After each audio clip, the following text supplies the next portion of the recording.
This is Right to Life Radio, a production of Right to Life of Central California. And now, here's your host, John Girardi. Well, it's been kind of a week of excitement for two of the worst abortion bills in the California legislature going down in flames. Over the course of last week, we had Sophia Laurie from California Family Council on last week to discuss it. Now, we've got our boss. He's our regular here on Right to Life Radio, Mr. Jonathan Keller from California Family Council, here to discuss it more. We're going to talk about what's going on in California politics with some of these abortion bills, what's the long-term prospects, and then we'll talk about some national stuff. So welcome to Right to Life Radio again, Mr. Jonathan Keller. Howdy. All Always right. good to be here. I'm glad Sophia was able to be here. She's the much younger and much peppier alternative from CFC. Yes, we joked that she was way better than you. Okay, Yes. so Jonathan, let's dig in. I want to talk about, so for those who didn't listen to the show last week, how dare you, first of all. Secondly, the two bills that we were sort of monitoring most closely over the course of this legislative year relating to abortion went down to an unexpected defeat last week. Legitimately unexpected. Very, completely, wildly, totally unexpected. I would have bet $1 million gazillion that they would just pass swimmingly, and they got killed. They genuinely got killed. They failed to meet a necessary deadline for passage through the committee process in the California legislature, and as a result, they are dead. They are done for the year, kaput. And those two pieces of legislation were AB 315 and AB 710. AB 315 was going to basically allow people to sue pro-life pregnancy centers and clinics for, quote, for deceptive advertising. That was the idea, that if they were deceptive in their advertising about whether or not they offered abortion services, they could be open to private individual lawsuits from any Yahoo who was deceived by their activities. So if you have something on your website that isn't 100% clear about abortion, somehow maybe you say you offer comprehensive services and someone argues, well, that's not really comprehensive because you don't offer abortion, you can be subject to a lawsuit and a $1,000 fine. The other was AB 710, which was going to be a statewide, basically, propaganda campaign in favor of abortion and in opposition to pro-life pregnancy centers.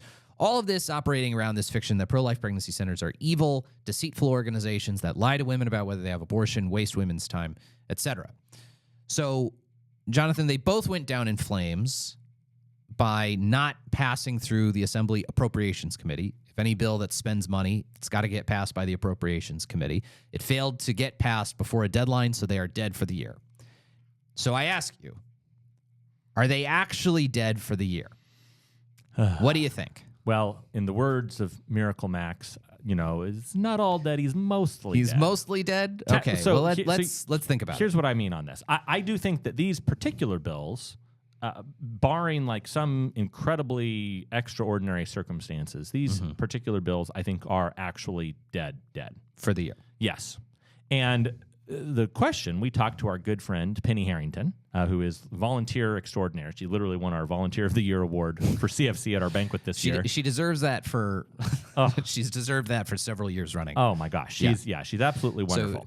So Penny was the former legislative director for Concerned Women of America in California, and basically for the pro-life organizations in California, she kind of combs through every new bill that's introduced in the legislature every year and identifies for us all of the problematic bills that relate to abortion. So she does this yeoman's work of combing through every newly introduced piece of legislation in California, and I know to let us know what's going on. She a lives, true expert on the legislative process, the nitty-gritties of the California legislative process. She's great. And she lives down in the San Diego area, so I don't know that she is a regular listener to Right to Life Radio, but I'm going to be texting her this episode when it is up, so that she can hear us sing her praises. So thank you, Penny. If you get to listen or watch this, thank you. You're the bomb. I was actually on a plane, and she was texting Greg and I and said, okay, I'm watching the appropriations hearing, and oh my gosh, 315, 710, they're dead. And she ended up then calling the offices afterwards. And as far as we can tell, the offices of the legislators who introduced the bills, Correct. who wrote the bills. Correct. So, and that's the people you should ask, which Yes. Penny knows. Yeah. And they, both of these legislators said that the bill is dead for the year. But they also said, interestingly, which I did not realize this, but apparently they cannot just copy and paste and reintroduce the exact same legislation next year. Mm-hmm. They would have to wait. They would have to either have a substantially different bill. Oh, or so it's kind of dead for 2 years. Potentially, that's what it sounds Kinda, like. It yeah. may be dead until the next legislative session, which this is the 2023-2024 legislative session. This version of the legislature Right. post the 2022 elections. This is what we have. Yeah. Right. And if it is dead for that amount of time, then it would be, we would potentially mean we would not have to deal with this until 2025. Now, Yes. some of these rules are a Which little would be bit, great. It would be huge. Yeah. Some of these rules are a little bit arcane and a little bit frustrating, to put it mildly. Yeah. And there are definitely I'm sure there are some workarounds. Yes. Especially, I would say, for 710. But Yes. anyway. Well, and yeah, that one, 710 is the one that's probably the easiest for them to try to find some unallocated funds and say, all right, we're going to go ahead and do more advertising for abortion. We're going to roll in additional Right. Well, abortion advertising. Well, and that's the concern that I want to address. So, what are the odds that, because we've seen this, I think, happen before with abortion legislation, where the standalone bill that was going to do something abortion-y, it dies. It doesn't pass through a committee in the right amount of time. It does this, that, or the other. And then what they do is they just take the language and they just stick it into the budget bill. Right. So what is the threat with and again, restating, AB 315 opens up pro-life pregnancy centers to lawsuits if they engage in deceptive advertising. 710 would be a state-funded propaganda campaign, advertising campaign in favor of abortion against pro-life pregnancy centers. So what are the odds that we could see these bills resurrected in that sort of way? Well, so this is the area where I made my Princess Bride joke about mostly dead. Mostly dead. The trick is there was a very interesting statement from Governor Newsom about a week ago, maybe 2 weeks ago. Mm-hmm. And he said, hey, look, everybody, I realize that y'all think you have until September 14th or 15th to pass all your legislation. That's how it normally is in a non-election year. You have till basically the middle of September. In an election year, you have until the end of August to pass your legislation. And then the governor has a month to sign or veto everything subsequent to that. Right. But Governor Newsom is facing down the barrel of this massive budget deficit. Right. $31 billion. $31 billion, which, by the way, just coincidentally is only, less than a third of what our surplus was last year, but who's counting? Right. Well, anyway, it's so funny. Well, anyway, continue. We won't get into budgetary arguments here on the Right to Life Radio. Well, so John, here's the answer on this. Governor Newsom said, look, I know you think you all have until September 15th, but I really want you to be done by June 15th because that's when the budget has to be passed. That's the constitutional deadline for the budget. Right. And, John, there's two questions on this. Number one is, or two thoughts. Thought number one is maybe he is looking at down the barrel of this huge deficit, and he's like, I don't want to have the budget pass and then have all these bills that are spending a whole bunch of money. More money. That I've got to then veto, and I'm going to look really bad. He's got to be the bad guy for it, yeah. So I'd like you... Which, if I may interject, sorry, you're the governor. Yep. That's the job. That's kind of your job. You have to be the adult in the room. You have to be the bad guy. That's what every governor has had to do. Yes. But anyway. And Jerry Brown was very good at that. I mean, there was a long-running joke that the best Republican in Sacramento was Jerry Brown. Right, exactly. For many years. Yeah. Because he was the only one that could actually stop some of this craziness. Yeah. Well, so John, thought number one is maybe Governor Newsom is he just doesn't want to be the bad guy, so he's trying to scuttle all these bills or fold them into the budget process, so it's all lumped together. Because then if there's some give and take, and you got to make some compromises here and there, it's like, look, everybody's taking a haircut on what they want because we're all doing this. We're for the all in budget this bill. together. So that's number one. Maybe he's just not wanting the budget to be controversial and everything like that. Sure. Or, John, and I know we're going to have to, I don't know what our time is, but I know we're going to have to go to a break here. No, we got 5 minutes. Oh, okay. Well, then perfect. Then I'll say this. So the other thought is, I'm just throwing this out here. Conspiracy Jonathan puts on his hat. It's also possible that perhaps Governor Newsom is going to be thinking he might be occupied with other activities around the rest of the country. Like a job he might try to be applying for this summer. He might have some trips, some campaign stops he might have to make. Might be booking some plane tickets to Iowa or New Hampshire or other oddly specific states like that, South Carolina. Maybe he's thinking that he doesn't really want to be around between mid-September to mid-October. That could very well be. Perhaps he is thinking, look, guys, you better get all this stuff done because there's a decent chance I might be jet setting around certain early primary having states. I mean, I'm just saying, if you look at I hear the Iowa State Fair is a lovely time to visit. Well, you look at the fact that Governor DeSantis out of Florida has been, for listeners who aren't remembering, he just won his second term as governor in 2022. November. He won in November. And at Governor DeSantis's re-election party, which is also the same night Gavin Newsom won his re-election campaign. Right. At Governor DeSantis's re-election party, though, they were literally chanting, two more years. 2 more years. Exactly, which, yeah. For those of you not doing the math, a term is normally 4 years. He wants to run for president in 2 years. They want him to run for president in 2 years, yeah. But essentially, Governor DeSantis was like, it was an open secret that he was like, look, I was elected to do a job, and I would like to run for president, but I just got reelected. I am not going to run until the legislative session is over in the state of Florida. The Florida legislative session just ended. It literally just ended in the month of May, and that's why my good friend and counterpart John Stemberger, who runs the Florida Family Policy Council, they just had Governor DeSantis there at their banquet a couple days ago. Yeah. And they gave him this William Wilberforce Award for standing up for faith and family. Yeah. He gave this great speech talking about all of the pro-life, pro-family accomplishments he's had. Yeah. But so basically, Newsom might be.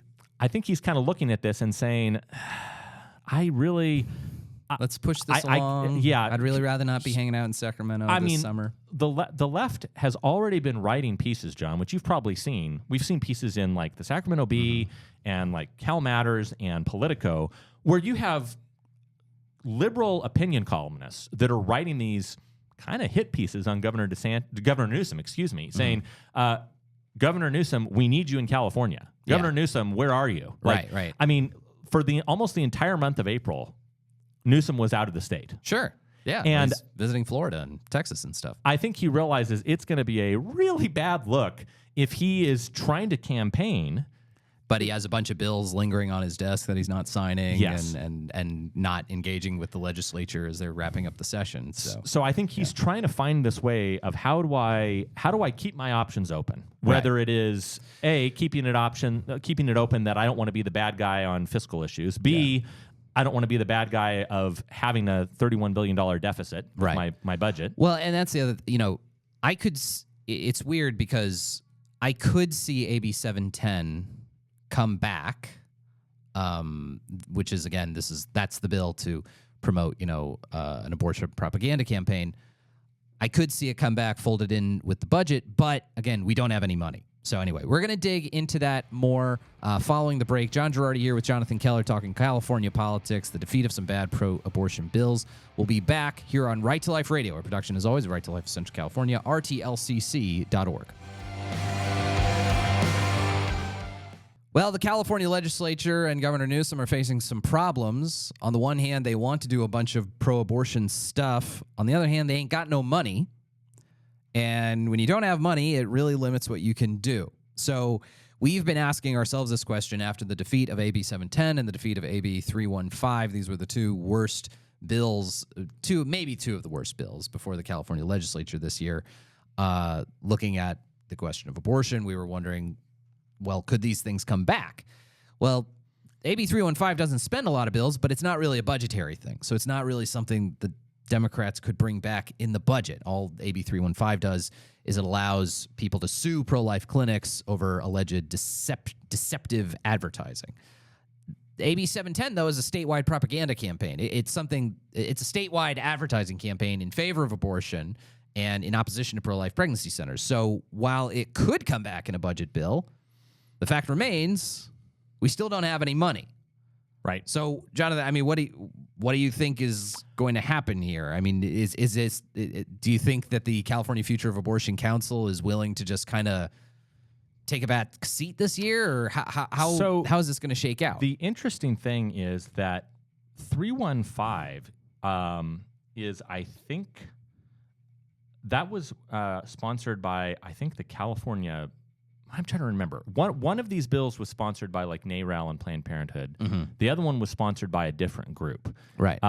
So Planned Parenthood wasn't like 100% behind AB 315, or that was my sense of it. Anyway. Yeah, there was, I think, a little bit of a divided issue because both of these bills, in some ways, they're different, but they have obviously very similar goals. Both trying to attack. They both have this same theme that pro-life, which I think is false, and it's this false narrative that has been shown in such a variety of fora as episodes of Law and Order, like basically this idea that pro-life pregnancy centers lie to women, deceive them into thinking they can get abortions from them when actually they don't offer them, and then delay a woman's ability to get an abortion until much later when an abortion is more invasive. And this seems to be a narrative constructed on the basis of like several anecdotal episodes, right? But does not actually seem to fit how the overwhelming majority of such clinics and centers, how they actually operate. Where if you actually ask them, do you offer abortion services, they will tell you no. If you look at their websites, they don't list abortion as a thing that they offer. Our Obria group, for example, does not. We have on our page about abortion information. We do not do or refer for abortions. It's right there in black and white. Well, so John, I just went and double checked the Future of Abortion Council website, and they have under the in progress. They've not updated it in a few days. Yeah, because they still have Schiavo's bill AB 710 as listed as in progress. Right. But interestingly, they don't have 315. 315 is not actually even on their website, which is really surprising to me. But I think maybe they looked at it and said, well, maybe this seems a little too vindictive. Maybe it's going to create the idea of animus against these clinics. Right. I don't know. Or some kind of First Amendment issue of what is deceptive advertising in that regard. Yeah. Right. It was too vague and poorly defined. But I will say this, John, the thing that's frustrating and funny to me about AB 710, I encourage everybody, shameless plug, go to our website, go to our YouTube page for California Family Council. Just go to YouTube, search California Family Council, or go on Instagram and search California Family Council. Our social media manager, Sophia, who was on last week, there we go. She did a great job of compiling some of the testimony of this. And the thing that was so incredible to me was she did this great like point counterpoint video where she spliced together the testimony from the author of the bill, Assemblywoman Schiavo, and then the person from NARAL who was there, which, this is a side note, the person from NARAL who was there was very obviously pregnant, which is just, I'm very happy for her, but it was just such a weird visual. Yeah, it's just very odd. I mean, God bless her. I hope that she has a wonderful baby and that maybe this somehow changes her mind and her heart, but it was just very disturbing that she's literally sitting here like 7 months pregnant and is advocating for attacks on pregnancy centers. But Sophia did this great point counterpoint where she is contrasting in the same video the testimony of the pro side that's trying to advocate for this bill versus Heidi Matzke, who is the director of Alternatives Pregnancy Center up there in Sacramento. And the thing that was just amazing to me is that Assemblywoman Schiavo was like, these clinics are false advertising. They lie to women. They're deceptive, blah, blah, blah, blah, blah. And I had kind of this idea. We didn't think about it until after the hearing because we didn't realize how aggressive she was going to come out in this hearing. But I reached out to my team at CFC and Sophia specifically, and I said, hey, are there any pregnancy centers that are actually in the 40th Assembly District that she represents? District. Yeah. And we looked it up, and sure enough, there are multiple centers. Yeah. Including, we're going to be doing a press conference with one of those centers later this week. You'll be able, by the time this airs, you'll be able to go on our website and watch that press conference. Yeah. But literally, there is a fully licensed pregnancy medical clinic Yeah. that is in the assembly district that she represents. And, John, not only is it fully licensed, fully medical, not only is it not deceptive, not only just like Obria or the pregnancy center here, not only do they tell the truth about what they do, they have actually invited Assemblywoman Schiavo multiple times To come visit the clinic. since she was elected. They've said, hey, You want to come by? we're one of your constituents. We would love for you to come and see the good work that we do. I mean, theoretically, I realize obviously most people who support pregnancy resource centers are pro-life, but technically, you don't even have to be pro-life to support one of these centers. I mean, Yeah, well, I mean, our Obria clinic, we have pro-choice supporters. yeah, It's because, I mean, basically what does our clinic do? We provide high-quality prenatal medical care to lower-income people. We don't do abortions. We also don't do oil changes. So we don't do or provide referrals for either of those services. Yeah. But I mean, what we do is unequivocally good, and there's nothing. We're not taking anything off the table. We're all we're doing is providing good services. We're not putting anything bad on the table, or anyway. We're just doing services that everyone has to kind of acknowledge are sort of universally good. And the other thing that you have to acknowledge that I would assume even pro-choice individuals would have to acknowledge, I mean, we certainly know that Planned Parenthood acknowledges this, is that Planned Parenthood does not provide most of these services. Yeah. Parenting classes, no, they do not provide those. Diapers and baby formula, usually, no. Planned Parenthood does not provide those. Ultrasounds and follow-up appointments for you to keep your baby and to parent your child, no. They do not usually provide those.